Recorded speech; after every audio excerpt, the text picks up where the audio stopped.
In this video, we will be continuing with the sums in the miscellaneous exercise. And in case if you have missed the previous video where I had solved the MCQs of miscellaneous exercise from limits, then I have left a link for the playlist in the description box below. Do check out that video, and yeah, we'll begin with the sums in this video. Now the sums, I've taken them from the Maharashtra government textbook, Maths Part 2, 11th Standard, Chapter 7, Limits. So let's go ahead with the first question. Now, in this question, the expression is of the type x power n minus a power n upon, again it's the same thing, but we can divide the numerator and denominator with x minus a. The only thing is, in place of x we have 1 minus x. So we will take that 1 minus x as a single term. Let's say 1 minus x is equal to capital X, and because x is approximately 0, if x is approximately 0, then capital X will be approximately equal to 1. So we can say capital X tends to 1, and the limit, we can rewrite it as limit of capital X tends to 1. In the numerator it is 1 minus x, but that is capital X. So we have x power 5 minus 1. In the denominator we have x power 3 minus 1, and we can divide the numerator and denominator with x minus 1. After doing that, we can separate the limit also. The value of the numerator will be n into a power n minus 1, and the denominator also will be n into a power n minus 1, because both are of the type x power n minus a power n upon x minus a. So the final value for this expression turns out to be 5 upon 3, and yeah, that's how we are solving the first question. Moving on, let's go ahead with the second question. Now you need to find the limit of x tends to 0 step x, where that step is basically the greatest integer function. So what we do is, see, every time a limit exists, we say that the left hand limit and the right hand limit will be equal. So let's try to find first the left hand limit. Left hand limit means if limit of x tends to 0 minus, x tends to 0 minus means that x is approximately equal to 0 only, but it is slightly less than 0. In a similar way, if I talk of the right hand limit would be limit of x tends to 0 plus. This would mean that x is approximately 0 only, but x is slightly greater than 0. So now the left hand limit, we can write it as limit of x tends to 0, 0 minus and step x. Now if x is slightly lesser than 0, then we will say that step x, the value for it will be minus 1. In case if you're not aware about how the step x function works, I have left a link for it in the description box below. That link is to a video in which I have discussed in detail about the greatest integer function. So do check that video if you don't know how the step x function works like. And if you know, then you should be knowing that this value, when x tends to 0 minus, the value for step x will be minus 1. And in a similar way, if x is slightly greater than 0, then step x will be equal to 0. The left hand limit and right hand limit are not equal, and that is why we say that the limit does not exist.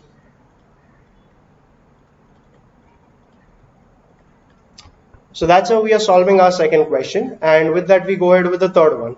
Now they have given us f of r as pi r square, and they are telling us to find the value for this expression.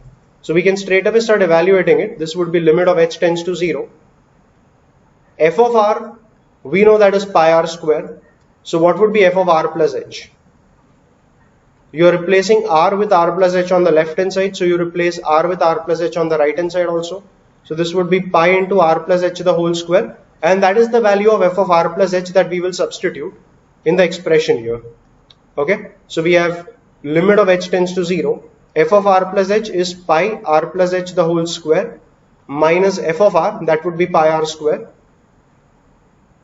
the whole divided by h. Let's just rub it out. The expression that we have written is the value for this term. So continuing to expand this term, we will have pi. The inner bracket will be r square plus 2rh plus h square, and when you expand the bracket it would be pi r square plus 2 pi rh plus pi h square minus pi r square, the whole divided by h. Pi r square minus pi r square gets cancelled, and you have an h term common to both the leftover terms in the numerator. So you can cancel off one h with each of these terms, and you will be left with 2 pi r plus pi into h. And when you put h as 0 in the leftover expression, you have 2 pi r plus pi into 0, which is 0. So the final evaluation for this will be equal to 2 pi r. So 2 pi r is the final value of this given expression. Going ahead with the fourth one.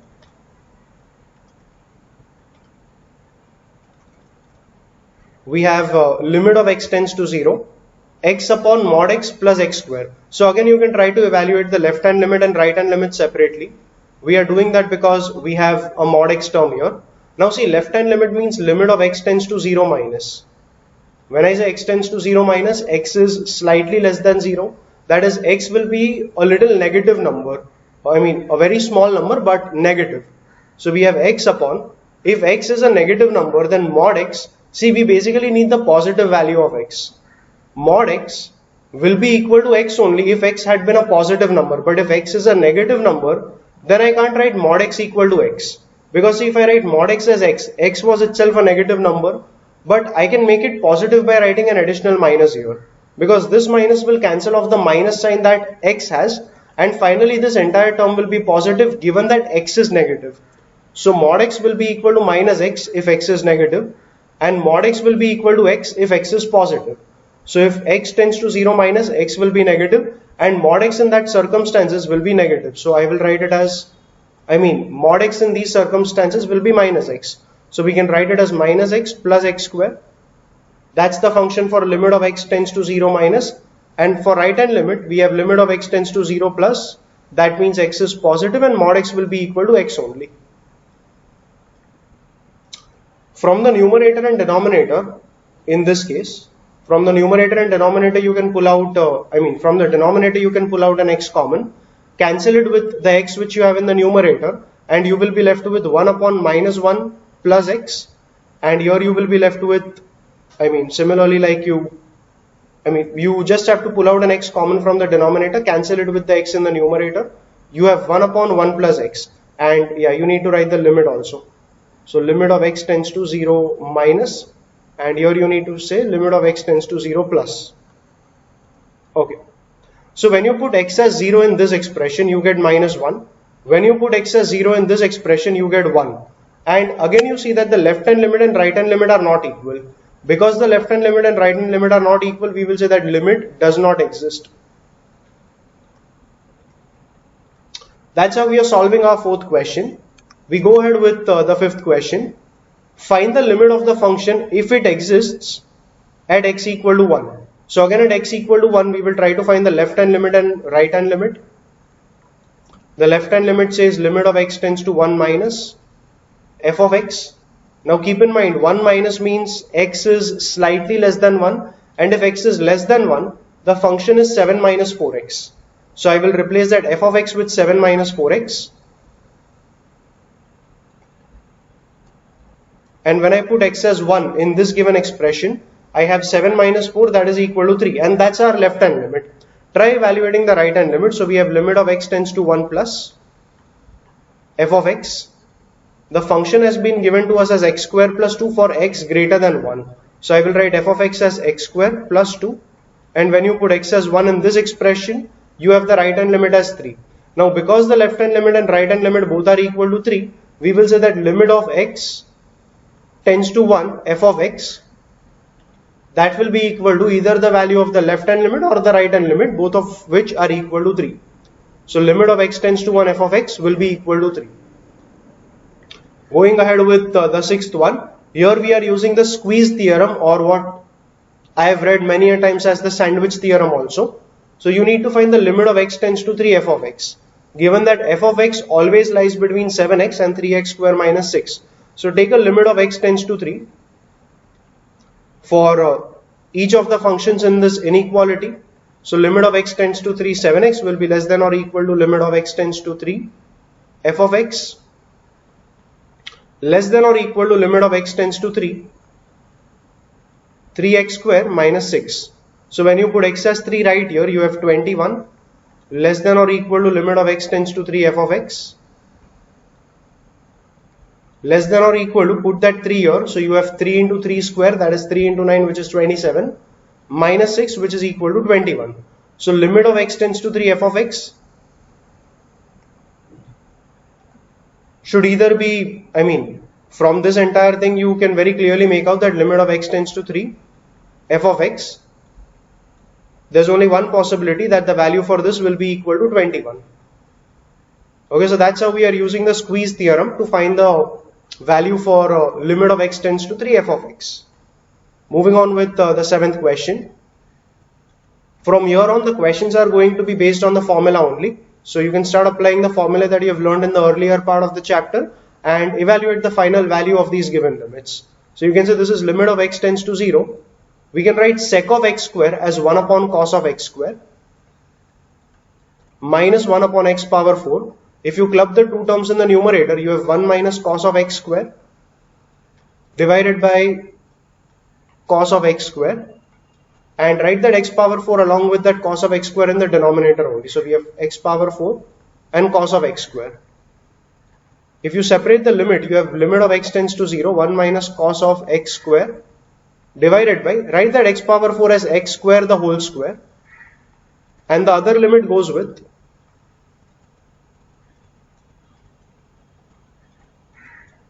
one upon cos of x square. Okay, now this is a function of the type 1 minus cos theta divided by the square of theta, the value for which is equal to half. I had mentioned it in the earlier video where I've taught the formula that this cannot be used as a standard result because it's not a result in the textbook. So if at all you are writing this sum in your college exams, you need to write all the steps. Again, the steps are something that I've discussed in the video where I've taught this particular formula. And just for the sake of easy calculations and the competitive exams, we will say that 1 minus cos theta by theta square, where the limit of theta tends to 0, the value for it will be half. So I'm directly using that shortcut here and getting the value for the given limit. So we have half into 1 upon cos of x square. So when you put x as 0, this will be cos 0 and that is 1. So the value for this limit will be equal to half. With that, we go ahead with the eighth question. The eighth question, you can write the numerator. E power minus x is what you have in the numerator, right? So you can write it as e power x plus 1 upon e power x minus 2, the whole divided by x into tan x. If you combine these three terms in the numerator by taking an LCM, you have e power x into e power x, that is e power x the whole square, plus 1 minus 2 times e power x, and the denominator for these terms will be e power x. Let's write that x tan x along with e power x only.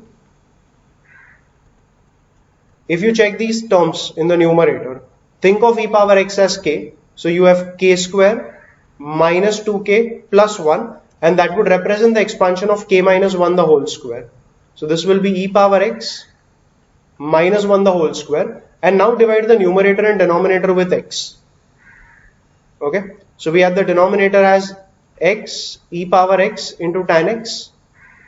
Okay, divide the numerator and denominator not with x but x square. So there will be an x square term here and an x square term here. That x square can be taken inside the bracket itself, and you can write it as e power x minus 1 upon x the whole square. In the denominator, this x cancels off an x term here, and let's write the leftover x in the denominator of tan because that gives us another standard result. You can definitely split the limit. So we have limit of x tends to 0. Split the limit in the denominator also. So one limit goes with e power x and one limit goes along with tan x. The value of this will be equal to 1 as per the formula. This will be e power 0, which is again equal to 1. This limit can be taken inside the bracket. So now the value for this entire term will be equal to log e, and log e is again equal to 1. So we have log e the whole square divided by e power 0 into 1, and like we discussed, this term will be equal to 1. So we have 1 square upon 1 into 1, the final evaluation of which turns out to be equal to 1. So the final value of the 8th question is equal to 1. Moving on with the 9th one. In the numerator, you can write the numerator as x, 6 power x minus 1, minus 3 power x plus 1. I have only introduced minus 1 and plus 1, and after doing that I will take a minus common from the last two terms, so that will give me minus of 3x minus 1, and we will keep these two terms also in one bracket only. In the denominator we have cos c minus cos d, so we can say that this will be equal to minus 2 sine c plus d upon 2, that is 6x plus 4x divided by 2, which is 10x by 2, and that will be 5x, into sine of c minus d divided by 2, that is 6x minus 4x divided by 2, which is 2x upon 2, and that will be equal to x. Now you can divide the numerator and denominator with x square, and the x square which we are writing in the denominator, we will prefer to write it as x in the denominator of this and x in the denominator of this. X gets cancelled in the numerator and you are left with an x term in the denominator of this entire term. You can split the two terms in the numerator also now. So one x goes along with the first term and the other x comes along with the second term. Now even with the term here, what we can do is just write that 2 a little away from that term, split the limit. Let's write that minus 2 outside the limit only, and this term can be rewritten by writing a 5 here and balancing that 5 by writing a 5 here, so that now we have everything in the form of our standard results. If you split the limit, the step which I am not writing, so you can imagine that the limit is getting split and getting attached with each of the terms. The value for this term will be equal to log 6. The value for this term will be equal to log 3, so we have minus log 3. You had a minus 2 right here, so we have a minus 2 multiplied by, there's a 5 here. Sin 5x upon 5x will be equal to 1. Sin x upon x will be equal to 1. So in the denominator we have minus 10. In the numerator we have log 6 minus log 3, that is equal to log 2. I mean log of 6 upon 3, that will be log 2. So we have minus 1 upon 10 log 2 as the final value of the 9th question. With that we go ahead with the 10th question. All you need to do is factorize the numerator and your job is done. So in the numerator you have a power 3x. See, a power 3x can be written as a power 2x plus x. That is a power 2x into a power x. So if this term is a power 2x into a power x, you can pull out an a power 2x from the two terms here, and that would give you limit of x tends to 0. In the numerator it is a power 2x. A power x minus 1 is what you are going to be left with. Then minus you have a power x plus 1. Take a minus common from the last two terms. And from the two terms here, you can pull out a power x minus 1 common. So you have a power x minus 1, and here you will be left with another minus 1. And in the denominator you have x tan x. Divide the numerator and denominator with x square. In the numerator we will write 1x here and the other x here. In the denominator we simply have x square. X cancels off an x square and you are left with tan x upon x in the denominator. If you split the limit, then the denominator as per our formula will be equal to 1. The denominator is 1. We need to rewrite the numerator as a 2 here and balance that 2 by multiplying with a 2 in the end. So now you have a power 2x minus 1 upon 2x, and as long as x tends to 0, the value for this entire term will be equal to log a. So the first term in the numerator gets evaluated to log a. Similarly, as per the formula, this also will be equal to log a. Log a. Do not forget that we have a 2 in the end. So the numerator becomes 2 times log of a the whole square and the denominator was 1. So the final value for the 10th question will be 2 times log a the whole square. Moving on with the 11th question. All you need to do is apply the formula for sin c minus sin d in the numerator. So in the numerator it will be 2 cos of x plus a divided by 2 into sin of x minus a divided by 2. And in the denominator we have x minus a, which we will write in the denominator here. Let's take that 2 in the denominator. So we can write that 2 here. And now if you split the limit, one limit goes with this and the other limit goes with this. The second result, the second bracket that we have here, this is of the type sin theta by theta, the value for which will be equal to 1. But we need to ensure that theta tends to 0. See, x tends to a.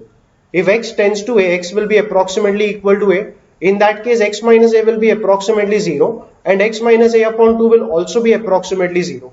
So because of the fact that theta tends to 0, we can say that limit of theta tends to 0, sin theta upon theta, the value for it will be equal to 1. So this bracket, the value for it is 1, and when we put x equal to a in the leftover bracket here, we have the final value as cos of a plus a, that is 2a divided by 2, which will be a, and this bracket is anyway equal to 1. So into 1 is what we have. So cos a is the final value for the 11th question. Moving on with the 12th one. So what you can do again is combine the two terms in the numerator and you have log of Log x minus log 2 will be log of x upon 2, and you can write that x upon 2 as 1 plus x upon 2 minus 1. Now think of x upon 2 minus 1 as 1 bracket. In the denominator also you can pull out a 2 common, and you can write that as x by 2 minus 1. Now think of this entire term as one particular term like h. So even this is equal to h. X was tending to 2, right? So x by 2 will be approximately 1, and that 1 minus 1 will be approximately 0. So we have limit of h tending to 0, and if h tends to 0, then the value of log 1 plus h, the whole divided by h, as per the formula, that entire term will be equal to 1. So we have the final value as 1. That's okay. You can say that this is limit of h tends to 0. We have log of 1 plus h, the whole upon, there was a 2 here, so write that 2, and upon h. The value for this entire term will be equal to 1. So we are finally left with 1 and this 2. So we have 1 upon 2 as the final value of the 12th question. Let's go ahead with the 13th one. In the 13th one, you can pull out AB common from the numerator. So when we pull out an AB common from the numerator, we will be left with b power x minus 1 minus a power x minus 1, and in the denominator we can write x plus 1 into x minus 1. That is how we are simplifying x square minus 1. Now we can split the two terms again. Okay, splitting the two terms in the sense we are rewriting our numerator as ab b power x minus 1 minus 1 minus a power x minus 1 plus 1, and from the last two terms pull out a minus common. So this is how you can rewrite your numerator. In the denominator, keep that x plus 1 along with this, and let that x minus 1 go along with these terms. You can split that x minus 1 also, and you can write x minus 1 as the denominator here and x minus 1 as the denominator here. And finally the two terms that we have in the square bracket here, they are of the type limit of x tends to 0, a power x minus 1 upon x, and the value for which will be equal to log a. But does this power really tend to 0? If x tends to 1, then yes, x minus 1 will be approximately 0. So the power is tending to 0, and whatever term we have here, that same very term we have here. So like I just mentioned, the two terms are in the form of our standard result, that is limit of theta tends to 0, a power theta minus 1, the whole upon theta, the value for which will be equal to log a. So we have AB upon, you put x as 1 here, you get 1 plus 1, which is equal to 2. In the bracket, the first term will be equal to log b minus the second term will be equal to log a, and log b minus log a will be equal to log of b upon a. So we have ab by 2 into log of b upon a, and that's the final value for the 13th question. Moving on with the 14th one. All you need to do is divide the numerator and denominator with x square. Now how do I come to know that it should be x square? See, I know very well that this is one of my standard results, but I need an x in the denominator. So is this one of my standard results, and I need an x in the denominator there as well. So because we need two x terms, we are dividing with x square. So we have 5 power x minus 1, the whole square upon x square, the whole divided by 2 power x minus 1 upon x, and log of 1 plus x upon x. Split the limit in the numerator and denominator. This can be written as 5 power x minus 1 upon x the whole square. So the numerator becomes log 5 the whole square, that is as per our formula. Limit of x tends to 0, 2 power x minus 1 upon x, that will be log 2. And again, as per the formula, this term will be equal to 1. So the final value for this expression is log 5 the whole square divided by log 2. That's the answer for the 14th question. Moving on with the 15th one. These are those type of questions where limit of x tends to infinity. So every time you have x in the denominator of any term, the value for that term will be equal to 0. So we have limit of x tends to infinity. Divide the numerator and denominator with x power 5. So we have 2x plus 1 the whole square and 7x minus 3 the whole cube. Divided by we have x square, divided by we have x cube, and in the denominator we have 5x plus 2 the whole power 5 divided by x power 5. Club the two brackets together. Even over here. Even in the denominator you can do the same thing. So now you can split the two terms in the numerator. So we have 2 plus 1 upon x, 7 minus 3 upon x, and 5 plus 2 upon x. And because x tends to infinity, we have x in the denominator here. So the value for this term will be 0. This will be 0 and this will also be 0. So the evaluation of the final expression is 2 square into 7 cube divided by 5 power 5. Let's see if we can evaluate this. This would be 4. 7 cube will be what? 343. The whole divided by 5 power 5. So that should be, that should be 3125. 343 multiplied by 4. So that should be what? 1200 plus 160. So that's 1360. 1372. That should be the value in the numerator, and that's how you can solve, or that's how you can evaluate the question number 15. This is your final answer for question number 15. Let's go ahead with the 16th question.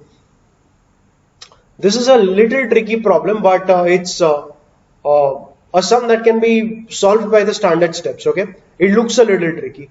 All you need to do is check the denominator. It's of the type a minus b, so take that a minus b as an entire term. So let's say we are taking h as x minus a. Because x tends to a, x will be approximately a. If x is approximately a, h will be approximately 0. So we can say h tends to 0, and we can rewrite this as limit of h tends to 0.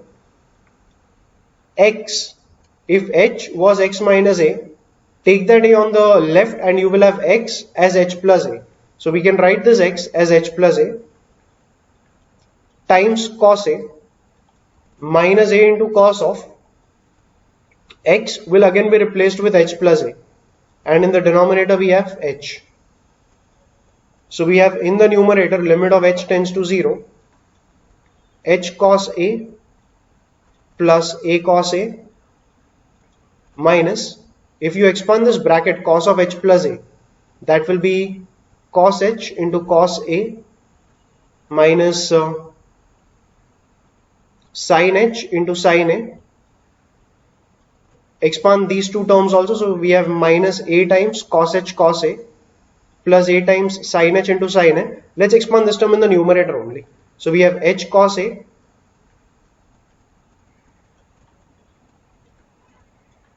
plus a cos a. Now what are the terms that we can take common? Okay, so from these terms now you can just check the second term and the third term. See, from the second and the third term you can pull out a cos a common. So if you are pulling out an a cos a common from the second and the third term, you will be left with 1 minus cos h in the bracket, and then you are left with plus h cos a, plus in the end you have a sin h into sin a. You have an h in the denominator, right? So you can split that h along with all these terms. So you have upon h here. We will prefer to write that upon h over here. Upon h over here is actually going to cancel off this h, and upon h we will prefer to write it with sin h upon h, because as per our formula sin h upon h will be equal to 1 because h tends to 0. We have a formula for this also, but for that formula we had h square in the denominator. So let's write it as h square and balance it with multiplying, and balance it by multiplying with an h term here. So now in the first three terms, if you just apply your limit, then this value will be equal to half. So the first term will be a cos a into half into 0, and that is how the first term becomes equal to 0. So we have 0 plus we have cos a plus we have a into 1 into sin a, that is a sin a. So cos a plus a sin a becomes the final value for question number 16. Okay, with that we go ahead with our next question, that's number 17. In question number 17 you can okay, first of all what you can do is, in the numerator you can just multiply and divide with the root 2. So you have limit of x tends to pi by 4 this would be sin x upon root 2 minus cos x upon root 2, the whole thing multiplied with the root 2, and we have the square of it. So when you're taking that root 2 outside the square, that will come out of the square as 2, and we will have the square term here. So in the numerator we have sin x upon root 2 minus cos x upon root 2 the whole square multiplied by 2. You can do a similar thing in the denominator, that is root 2 minus root 2 times sin x upon root 2 plus cos x upon root 2. You might be wondering, there is a minus here, why am I writing a plus here? It's because I have put these two terms in a bracket. Okay, so when you open up the bracket, this term will anyway become minus only. Now in the numerator, what you can do is, you can write it as, either we can write it in terms of sine or we can write it in terms of cos. Okay, the numerator is a single term, so we will write it in terms of sine. Root 2 minus root 2, so there's a root 2 coming out common from these two terms. And we have 1 minus this bracket. So 1 minus cos theta by theta square was one of the formulae, and sin theta by theta was the other formula. So the numerator we will prefer to write it in terms of sin theta, and we will write the denominator here in terms of cos theta. The bracket is getting closed here. Okay. So if we try to write the numerator in terms of sine, we will write this root 2 as cos pi by 4. So we have sin x into cos pi by 4. In the middle we have minus cos x. Into the other 1 by root 2 we will write it as sin pi by 4. Sin x cos pi by 4 minus cos x sin pi by 4. That's the expansion for sin of x minus pi by 4. So that's how we are writing our numerator. Similarly in the denominator, write this 1 by root 2 as sin pi by 4 and this last 1 by root 2 as cos pi by 4. So we have sin x into sin pi by 4 plus cos x into cos pi by 4. So if we think of that entire term as cos A cos B plus sin A sin B, that's the expansion of cos A minus B.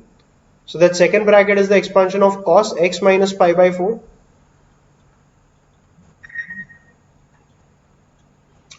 And now we can just say that let x minus pi by 4 be equal to h. So we can say that this term will be equal to sin h, the whole square, into 2. In the denominator also it is 1 minus cos h.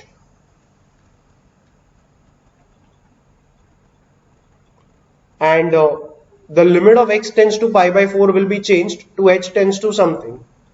Because we are taking h as x minus pi by 4, x was tending to pi by 4, so x was approximately pi by 4, and x minus pi by 4 will be approximately 0. So limit of h will tend to 0.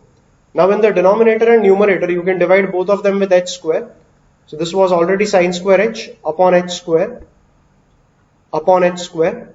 This can be written as sin h upon h the whole square. Take this limit inside the bracket. So you have one limit going right here. And we can split the limit, right? So we can write a limit in the denominator, and taking root 2 outside that limit, we can say limit h tends to 0, 1 minus cos h upon h square. The value for this entire term will be equal to half. This will be equal to 1. So we have the square of 1 in the numerator multiplied with 2. So 1 square into 2 will be a 2 in the numerator. So the final value for the full expression will be 2 by root 2. So that would give me a root 2 in the numerator. This 1 upon 2 goes to the numerator and becomes equal to 2. So 2 root 2 is the final value for the 17th question. Let's go ahead with the 18th question. Now here if you see x tends to 1 and we have sin square x minus 1 in the denominator. It's very clear we have to take x minus 1 as k. So let's take k as x minus 1. That will just make our expressions a bit easier. So if x tends to 1, x is approximately 1. So k will be approximately 1 minus 1, that is k will be approximately 0. And that is why we can say that limit of k tends to 0. In the numerator, this term will be 2 power 2 times x minus 1. So that can be written as 2 power 2k minus 2 power. Keep in mind this is x. So x will basically be equal to k plus 1. So we have 2 power k plus 1. 2 power k plus 1 is like 2 power k into 2 power 1. That is 2 times 2 power k. plus 1 divided by sine square x minus 1. In the numerator, 2 power 2k is like 2 power k the whole square. So we have 2 power k the whole square minus 2 into 2 power k plus 1, and that is the expansion of 2 power k minus 1 the whole square. So we have in the numerator 2 power k minus 1 the whole square. You can now divide the numerator and denominator with x square. I mean k square. Okay, that sine square x minus 1 was also sine square k only, because x minus 1 was k. And in the denominator we are dividing with k square. And so we are dividing the numerator also with k square. The numerator can be written in this manner, 2 power k minus 1 upon k the whole square. Even the denominator can be written as sine k by k the whole square. Split the limit. You can take that limit inside the bracket now. And once that is done, the numerator will be equal to log 2 the whole square. The denominator will be equal to 1 square, which is 1. So log of 2 the whole square is the value for the 18th question. Going ahead with the 19th one. Again, you can take x minus 1 as k. So let k be equal to x minus 1. Because x tends to 1, x will be approximately 1, k will be approximately 0. So we can say limit of k tends to 0. This becomes 4 power x minus 1, that is 4 power k minus 2 power. X will be replaced with k plus 1. But 2 power k plus 1 is like 2 power k into 2 power 1, that is 2 times 2 power k. Plus 1, the whole divided by x minus 1, that is k, the whole square.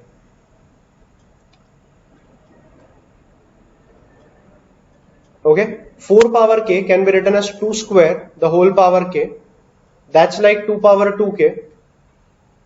But 2 power 2k is like 2 power k the whole power 2. So we have 2 power k the whole square plus 2 times, minus 2 times 2 power k plus 1, and that is the expansion for 2 power k minus 1 the whole square. So we can club the two terms in the numerator and denominator like this. Take that limit inside the bracket. So you have limit of x tends to 0. K tends to 0.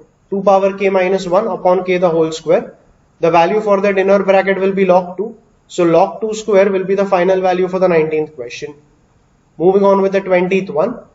In this case, I think we should go ahead with rationalization. So when we rationalize the numerator, we have into root x plus 1 upon root x plus 1. So in the numerator we will have limit of x tends to 1. Numerator will be a minus b into a plus b, and that would be x minus 1 upon we have log x into 1 upon root x plus 1 is the term that we are left with. We can write x as 1 plus x minus 1. So that's one term here and that's one term here. Take that x minus 1 as a, or some single term which is like we have been taking it k. So let k be equal to x minus 1. Because x tends to 1, x will be approximately 1, k will be approximately 0. So this limit becomes equal to limit of k tends to 0. In the numerator we have k upon log of 1 plus x minus 1. So that x minus 1 we will take it as k, and we will write it as log of 1 plus k, and 1 upon, let's split the limit, and the second limit we will write it as limit of x tends to 1. No need to make any changes in the second limit. 1 upon root x plus 1. So when you put x as 1 here, it is root 1 plus 1. That will finally get evaluated to 1 by 2. And this, as per our formula, will be equal to 1. Okay. You can say that k goes to the denominator. We have log of 1 plus k upon k. Split the limit. Let that limit go to the denominator. But then all these steps are something you can imagine by yourself. So ultimately, if I have to give a direct answer, the value for this entire thing will be equal to 1. So we have the final value for this given expression as 1 upon 2. Okay, so that's how we are solving question number 20. And with that we go ahead with the 21st question. Limit of x tends to 0.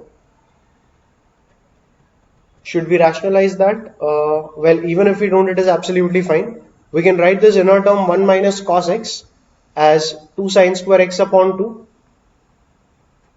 And taking a square root, we have root 2 times sine of x by 2 divided by, we have x in the denominator. We write a by 2 here and we balance off that 2 by writing a 2 here. So this root 2 upon 2 will be equal to root 2 in the denominator. We can take that root 2 outside the limit. So we have root 2 limit of x tends to 0 sine of x by 2 upon x by 2. The value for this entire term will be 1. So we have the final value for the 21st question as root 2 into 1, which is equal to root 2. Going on with the 22nd question. Your n square, there's a very peculiar property about n square, okay? So if you say 1 will be equal to 1. Let's add the first two odd numbers. The total will be 4. Let's add the first three odd numbers. The total will be 9. Try adding the first 4 odd numbers. 16. Try adding one more odd number. So plus 9 will be 25. Try adding one more odd number, plus 11. That would be 36. Sum of the first n odd numbers is always equal to the square of n. So n square can be written as sum of the first n odd numbers. That is, we can write n square as 1 plus 3 plus 5 so on up to the nth odd number. Now the nth odd number, should that be 2n plus 1 or 2n minus 1? Speaking of the third odd number, the third odd number is 5. So we get 5 by putting n as 3 in this expression or in this expression. 5 is the third odd number. Put n as 3 here, but you are getting a 7. So 2n plus 1 is not the third odd number. When you put n as 3 here, you get a 5. And yes, 2n minus 1 is giving you 5. So I can say that the third odd number was 5. So 2n minus 1 will be the nth odd number. So we are writing the nth odd number as 2n minus 1. And that is how we are writing the expansion for n square. Okay. All this thing is in one big square bracket, outside of which we have a minus sign. So if we open up the bracket, we get a minus 1, minus 3, minus 5, and so on with all the further terms in the sequence. So this limit becomes equal to limit of x tends to 1, x, and we will write a minus 1 along with it. So we have x minus 1 plus 3x square, and we will write this minus 3 along with 3x square. So we have 3x square minus 3, that is 3 times x square minus 1. Similarly 5x cube and minus 5. So we have plus 5 times x cube minus 1. And similarly, if you continue with all the further terms in the sequence, you will realize that the last odd number here was 2n minus 1, which can be combined with this term. So we will have plus 2n minus 1 into x power n minus 1. The denominator for all of them was x minus 1. Split that denominator completely. So we have x minus 1 in the denominator here, here. There were a lot of terms here in the middle, and the last term then was 2n minus 1 into x power n minus 1. So we have x minus 1 in the denominator here as well. Split the limit and let it go with each of these terms. So the first term is going to become equal to 1 plus 3 times. The second term will be n into a power n minus 1. So that is 2 into 1 power 2 minus 1. 1 power anything will be 1 only. So we have simply the value for that bracket as 2. So we have 3 into 2 as our second term plus 5 into, again 3 into 1 power 3 minus 1. 1 power 3 minus 1 is 1. So we are left with a 3, and that 3 gets multiplied with 5. So that is your third term. Similarly, you will keep getting more and more terms, and the last term will be 2n minus 1 into n into 1 power n minus 1, that will be equal to n only. This entire sequence is of the type summation. We can say that if the last term is 2n minus 1 into n, the general term is 2r minus 1 into r. And the limit of r goes from 1 up to n. So this is how we are writing our entire expression, or this is how we are writing this entire sequence in short. So let's write that again and continue simplifying it on a new page. So we have summation r equal to 1 to n, 2r minus 1 into r. expand the bracket, we have 2r square minus r, and then you can split the summation also. So we have summation 2r square minus summation r. This 2 can be taken outside the summation. So we have 2 times summation r square will be n into n plus 1 into 2n plus 1 the whole divided by 6 minus summation r will be n into n plus 1 the whole divided by 2. Cancel off this 2 and 6 here, and you can pull out an n into n plus 1 common from the 2 terms that you have. In the bracket we will be left with 2n plus 1 upon 3 minus 1 upon 2. If you club the 2 terms, this would be 4n plus 2 minus 3 upon 3 into 2, which is equal to 6. So we have 4n minus 1, and the final value for this expression will now be n plus 1 into 4n minus 1 the whole divided by 6. That's how we are solving the 22nd question. And with that we go ahead with the 23rd question. It looks a little bit bulky, but trust me, it's a very easy question. If you see, there's 1 minus cos of x square by 2 minus cos of x power 4 by 4 plus cos of x square by 2 into cos of x power 4 by 4. These are basically 4 terms. 1 term here, 1 term here, 1 here and 1 here. From the last 2 terms, you can take out this term common. So when that term is coming out common, the expression inside that square bracket becomes 1 minus cos of x square by 2 minus, you have taken out cos of x power 4 by 4 common, into you have 1 minus cos of x square by 2. Now you can pull out, okay, let's keep even these terms in a bracket now. So 1 minus cos of x square by 2 can be pulled out common again. So when you do that, you have 1 minus cos of x square by 2 into the other bracket will be 1 minus cos of x power 4 by 4. And outside the bracket you have 1 upon x power 12. That x power 12 we will prefer to write it as x power 8 into x power 4. X power 4 will be written in the denominator here, and x power 8 will be written in the denominator here.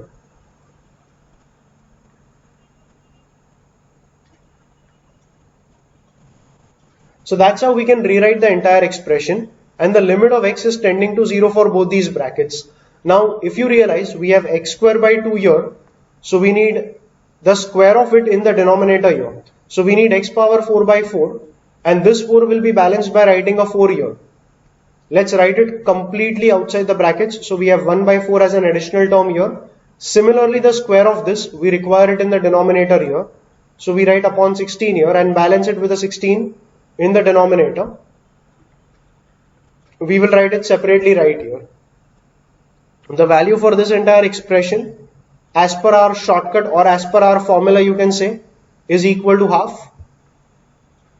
So will the value of this expression be equal to half. And in the end we have 1 by 4 and 1 by 16. These two terms get combined, we have 1 by 4. 1 by 4 and 1 by 4 make it 1 by 16. And 1 by 16 into 1 by 16 make it 1 by 256. And that 1 by 256 is the final value for the 23rd question. Let's go ahead with one last question in this video. And it's again an infinity type question. So all you need to do is split the two limits. So we have limit of x tends to infinity, 8x square plus 5x plus 3 divided by 2x square minus 7x minus 5, and one limit goes to the power as well. So we have limit of x tends to infinity, 4x plus 3 divided by 8x plus 1, minus 1. In this bracket, we can divide the numerator and denominator with x square. So we will have 8 plus 5 upon x plus 3 upon x square. In the denominator it will be 2 minus 7 upon x minus 5 upon x square. In the power, we will divide the numerator and denominator with x. So we will have 4 plus 3 upon x divided by 8 minus 1 upon x. And now, because x tends to infinity, we can say that 5 upon x will be 0, 3 upon x square will be 0, even these two terms will be equal to 0. 3 upon x and minus 1 upon x will also be 0. So the final value for the expression will be 8 plus 0, that is 8, upon 2 minus 0, that is 2. So we have 8 upon 2, which is equal to 4. And in the power, we will have 4 plus 0 upon 8 minus 0, that is 4 upon 8, which is equal to 1 upon 2. 4 power half is the root of 4, which will be equal to 2. So the value for the 24th question will finally be equal to 2. This is where I am done with covering whatever I wanted to cover in this video. I hope that the contents of this video have been somewhere helpful to you in your preparations. Thank you for watching.